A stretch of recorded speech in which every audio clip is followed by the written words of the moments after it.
Lundi 19 juin 2017, messieurs, dames, bonsoir et bienvenue à ces 19h45 de la télévision Labari et bien bonne rupture à vous. L'élection législative partielle censée se tenir dans la région de Maradi a été repoussée par les autorités à une date ultérieure. Ce rapport a suscité la réaction de l'acteur de la société civile Lawali Aboubakar. C'est dans un reportage signé Ismaël Moumouni et Aboubakar Souley. L'élection législative partielle prévue dans la région de Maradi a été repoussée à une date ultérieure, pour ne pas dire au calendrier grec, par les autorités, pour le simple motif d'éviter le revers au parti au pouvoir dans cette localité, estime l'acteur de la société civile. Si ça ne doit pas revenir au parti du président, si ça ne doit pas revenir au Rose, donc ce député-là ne sera jamais élu. Ça, c'est le premier paramètre. Pourquoi? Parce qu'à un certain moment, il y a eu des démarches dans le sens d'amener les partis de la MRN tous à se faire bloc derrière le candidat donc du PNDS pour que ça soit un député de plus pour le PNDS Tareya.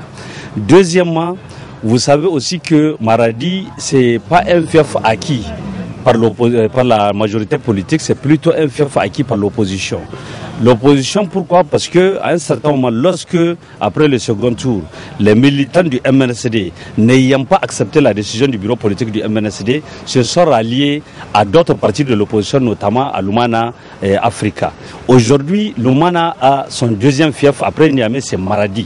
Qu'on le veuille ou pas, c'est une réalité du terrain, c'est-à-dire qu'il ne faudrait pas que les gens politisent les choses. Mais le troisième aspect, c'est la réalité qu'on veut aujourd'hui, occulter, qu'on veut aujourd'hui masquer au peuple nigérien et à l'opinion nationale et internationale.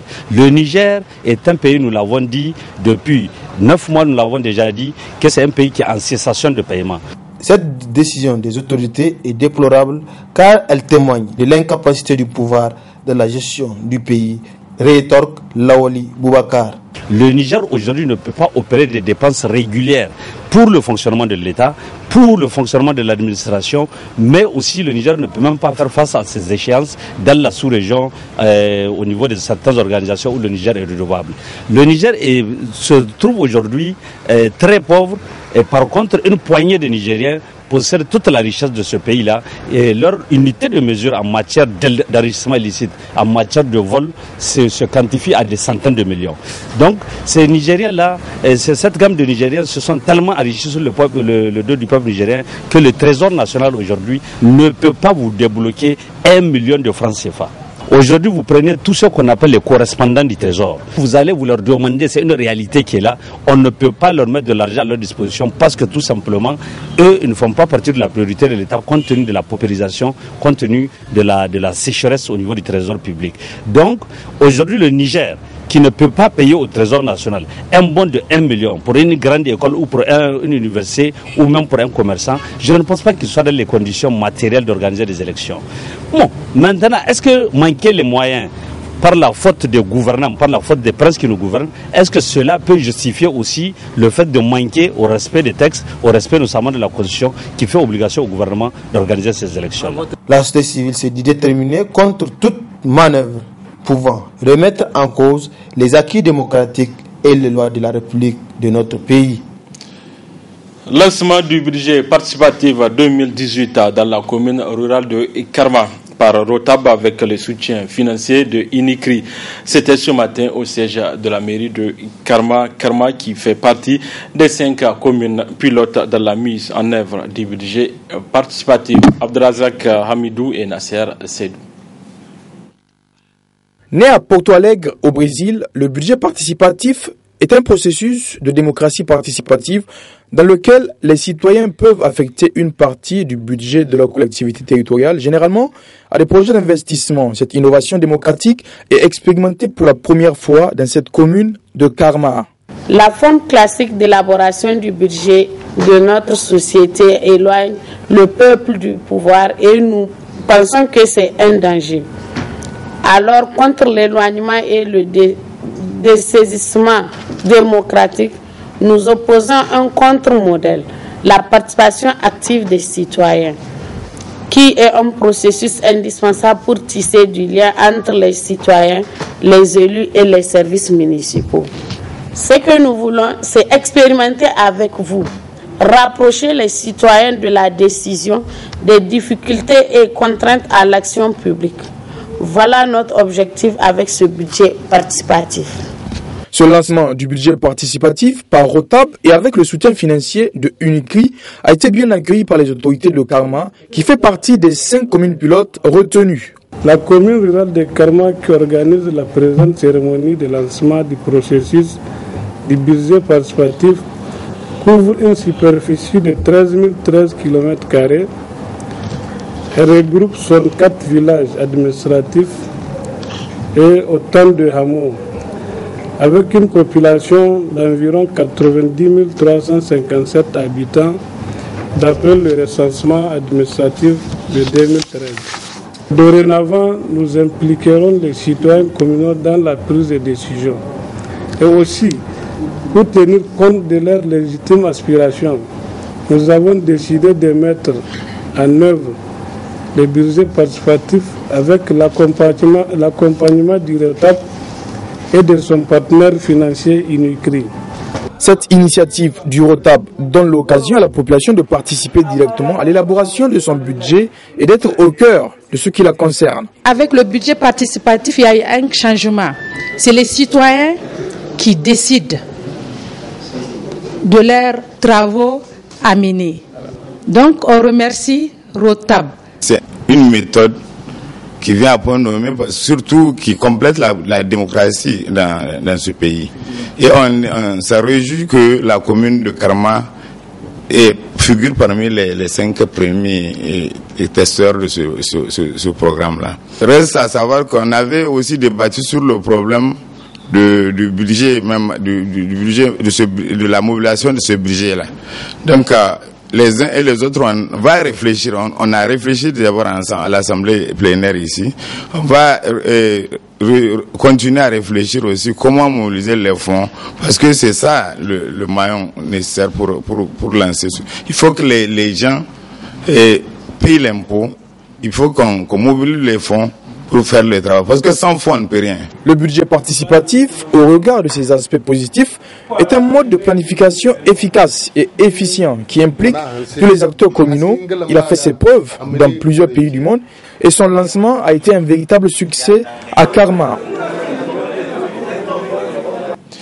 Avec l'installation de la saison des pluies, les centres de santé ne désemplissent pas de patients, notamment à Niamey, la capitale. En cette période, les populations sont confrontées à de nombreuses maladies liées au manque d'hygiène et d'assainissement. C'est dans un reportage signé Adamou Soumana et Halidou Bourema. La saison de pluie s'installe progressivement dans l'ensemble du pays, notamment à Niamey, la capitale, avec son lot d'inondations. Une situation qui n'est pas sans conséquence sur la santé des populations. Il y a des maladies que la personne peut effectivement développer en buvant cette eau. Mais le risque, c'est surtout lié aux maladies qui se propagent, n'est-ce pas? Parce que tout simplement, il y a de l'eau qui stagne par-ci, par-là. Quand je prends la première maladie qui fait des dégâts chez nous, en termes de morbidité, c'est-à-dire en termes de nombre de cas, mais aussi en termes de mortalité, c'est-à-dire en termes de décès, c'est les palus. Vous savez, cette inondation ou ces pluies favorisent effectivement la multiplication des larves à travers les gîtes larvaires, et les moustiques effectivement se reproduisent et ça peut propager effectivement le paludisme que vous connaissez. Il y a aussi d'autres maladies, le fait effectivement, surtout pour les enfants, n'est-ce pas, qui se baignent dans cette eau, ils peuvent contracter beaucoup de maladies, n'est-ce pas, des vers intestinaux, que ce soit au niveau cutané, que ce soit au niveau digestif, et bien d'autres maladies, effectivement, qui peuvent avoir des conséquences néfastes sur la santé de la population. Face à cette situation, des mesures préventives s'imposent à la population. Les mesures qu'il va falloir prendre, c'est de prendre des mesures d'hygiène et d'assainissement strictes pour pouvoir effectivement prévenir ces genres de maladies. Utiliser les moustiquaires, en tout cas dormir sous moustiquaires imprégnés d'insecticides. Mais avant de dormir, parce que des fois c'est là le problème, du crépuscule avant d'aller au lit, les gens s'exposent, et là aussi on conseille aux gens de porter des habits longs qui peuvent effectivement les protéger du contact, parce qu'il faut éviter le contact avec les moustiques. Et là, les personnes qui sont vulnérables pour le palu, c'est les femmes enceintes et des enfants de moins de 5 ans. Là, il faut prendre des précautions pour ces enfants. On a vu les femmes qui partent en consultation prénatale recentrée, qui partent pour des consultations quand elles sont enceintes. On leur donne effectivement des médicaments pour les prévenir du palu. Parce que tout simplement, le palu a des conséquences néfastes, a plus de complications et plus dangereux chez la femme enceinte, mais aussi chez les enfants. Il y a aussi des médications qu'on fait chez les enfants en termes de prévention. L'habitude, c'est la pulvérisation qu'il faut faire, la pulvérisation intradomiciliaire. C'est possible que individuellement chacun le fait à travers effectivement des insecticides qui sont disponibles, mais idéalement c'est des pulvérisations à large échelle, le traitement des gîtes larvaires qui devait être fait pour éviter la multiplication effectivement de ces moustiques. Comme le dit un adage, prévenir vaut mieux que guérir. Alors prenez vos précautions pour éviter les maladies liées à l'eau, notamment pendant la période d'hivernage. À quelques jours de la fête de Ramadan, les ateliers de couture semblent être vides. Les habits sont prêts, mais les clients, eux, se font rares malgré le respect des rendez-vous par ces couturiers. Les raisons dans ce reportage signé Asma Oussedou et Soumela Abdoulaye. À moins d'une semaine de la fête de Ramadan ou l'Eid el-Fitr, plus rien ne marche au niveau des ateliers de couture. L'ambiance est timide. Ces couturiers qui se battent nuit et jour pour le grand bonheur des clients, chaque année à pareil moment, sont peu actifs. Cependant, cette année, les clients se font rares au niveau des ateliers de couture. Les conséquences de la morosité économique au Niger. Cette année, il n'y a pas beaucoup de clients parce que vraiment, le pays, c'est un peu difficile, quoi. Il n'y a pas assez d'argent, donc on n'a pas eu beaucoup de clients. Bon, les prix qu'on a eu, alhamdoulilah, ça ne reste pas beaucoup. Peut-être d'ici 2 ou 3 jours, on va finir avec. La clientèle, pas mal. On est là, on coule les habits. Il y a d'autres qui viennent, il y a d'autres qui ne viennent pas. Comme dans une période très difficile, donc c'est pas facile, c'est pas tout le monde qui a les moyens. Donc on est là, on court, on attend pour le moment. Presque la plupart sont finis. Parce que moi, ce qui me reste même dans la semaine d'ici, mercredi, Inch'Allah, je vais tout finir. Donc maintenant j'attends la clientèle, les clients de venir chercher leurs habits. Ils n'ont pas venir chercher leurs habits. Parce que tu gaspilles ton argent, l'énergie que tu as, tu mets tout dedans, tu n'arrives pas à gagner même pour payer tes ouvriers. Donc c'est vraiment un peu difficile. Ces couturiers demandent au moins les clients dont leurs habits sont prêts de venir les récupérer. Du côté des vendeurs de prêt-à-porter, l'on constate également une timidité des achats, une situation que déplorent les vendeurs de prêt-à-porter qui ont voulu nous délivrer leur inquiétude. C'est dans un reportage signé Nafissatou Yahya et Soumela Abdoulaye. Nous sommes à la foire du palais du 29 juillet et à quelques jours de la célébration de la fête du mois de Ramadan. Et qui dit fête, dit nécessairement habit pour fêter. C'est dans ce sens que nous nous sommes intéressés aux vendeurs de prêt-à-porter. Les stands sont bien garnis, malheureusement les clients viennent à compte-gouttes. Je suis venu dans le cadre de la foire de Ramadan pour pouvoir montrer ce que je sais faire en matière de mode vestimentaire au peuple nigérien, pouvoir leur permettre de s'habiller en des styles africains. Je vends des chemises en plusieurs modèles, en paille africain, en l'occurrence en des tissus houdin, et puis en bogolan de houdin, et puis en de batik aussi. Et moi, j'ai choisi de faire cela, c'est pour pouvoir permettre aux Africains de pouvoir s'habiller dans des tenues typiques africaines. En ce qui concerne l'appréciation sur la clientèle, c'est pour la deuxième fois que je participe, c'est cette fois. Mais c'est vrai que les années ne se ressemblent pas comme les autres. C'est vrai que cette année c'est un peu timide, mais on espère que comme c'est la dernière semaine, on aura une forte affluence d'ici à là. Moi je vends des lèches, j'ai des lèches et des pagnes, tu vois. Nous aussi, nous avons des lins aussi. Nous avons de différentes choses aussi, quoi. Ça va, mais bon, un tout petit peu, tu vois. En tout cas, les gens ne viennent pas beaucoup ici. Hein. Vraiment, nous leur attendons parce que nous avons de belles choses ici. Et c'est pour vous, quoi. Voilà, donc nous vous attendons tous, quoi. Voilà. Ainsi, ces vendeurs de prêt-à-porter déplorent la timidité dans les achats du fait de la situation économique du pays qui devient de plus en plus difficile. Ils lancent quand même un appel à l'endroit des clients de venir car, estiment-ils, les produits sont de bonne qualité et leurs prix sont abordables. Il y en a pour toutes les bourses. Un des devoirs de tout musulman, la zakat, consiste à donner de l'argent aux nécessités afin de bénéficier de la miséricorde de Dieu. À partir de quel seuil et à quel moment le musulman doit faire la zakat? Élément de réponse avec le prédicateur frère Ismaël Mohamed. C'est un montant, c'est un seuil qui varie selon le cours de l'or. Vraiment, encore là, il faudrait que nos ulémas réfléchissent un peu et voir comment rendre cette activité-là ou cette obligation beaucoup plus opérationnelle. Je vais dire quoi? Je me rappelle, il y a 15 ans ou 20 ans, la zakat, le montant, à partir duquel le seuil est frappé de zakat est à peu près de 400-500. L'année dernière, il était de 1 870 000. Donc, vous voyez, le problème, il y a 15 ans, c'était 700, on suit le cours de l'or. Cette année ou l'année dernière, cette année, ça doit varier, ça doit être pratiquement à peu près la même chose. Apparemment, le cours de l'or n'a pas tellement augmenté.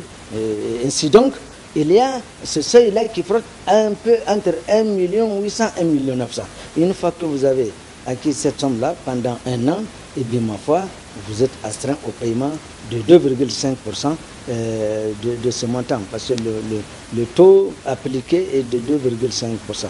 Ça veut dire un exemple pour quelqu'un qui a dû, à l'exemple, épargner 1 million, il n'aurait versé que 25 000 francs.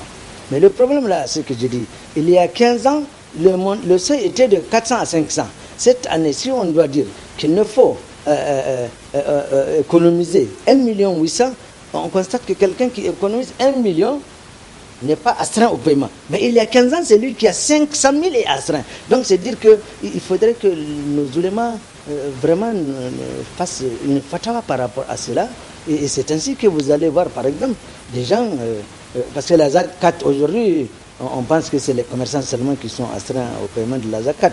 Mais écoutez, nous avons des fonctionnaires, nous avons des travailleurs, n'est-ce pas, des employés, pour être clair, qui touchent par exemple par mois le seuil. Il y en a qui touchent. Et à la fin de l'année, ils ne paient rien parce qu'ils n'ont pas économisé. Je ne sais pas si je me fais comprendre. Alors, il y a lieu vraiment la zakat a pour principal objet, de lutter contre l'avidité, de lutter contre le fait d'être pingre. On ne veut pas donner, mais l'obligation, là, elle est requise en ce qui concerne la zakat. Vous êtes obligé de donner. Donc, on combat ce caractère de pingre que vous êtes. Ça, c'est un premier aspect. Le deuxième aspect, c'est que la zakat a également comme principale activité de purifier les biens. Parce que les biens, que ce soit un commerçant ou même que ce soit un employeur, il y a des impuretés qui sont attachées. En ce qui concerne le commerçant, il a dû faire des opérations dont il n'a pas su faire attention. Donc il a dû mal agir quelque part, ou il a dû tromper quelqu'un, ou il a mal pesé un truc comme ça. Mais également, c'est le même cas qu'on peut appliquer aux fonctionnaires. Ce n'est pas seulement les commerçants qui sont censés payer là. Il y a des fonctionnaires. En ce qui concerne un salaire, dans un salaire, il y a beaucoup d'impuretés. Zoom à présent sur la commune rurale de Sanam, dans le département de Filengue, région de Tillabéri, une localité où les activités économiques marchent très bien, mais confrontées à une insécurité. Reportage Ariata Salah, Soumel Abdoulaye. D'une superficie de 30 000 km², la commune de Sanam, c'est dans le département d'Abala, région de Tillabéri, est située à l'est par la commune rurale de Bagaroua et Tibaram, au sud par Dogon Kriya et Soukoukoutane et à l'ouest par Abala et Kofoy Satan.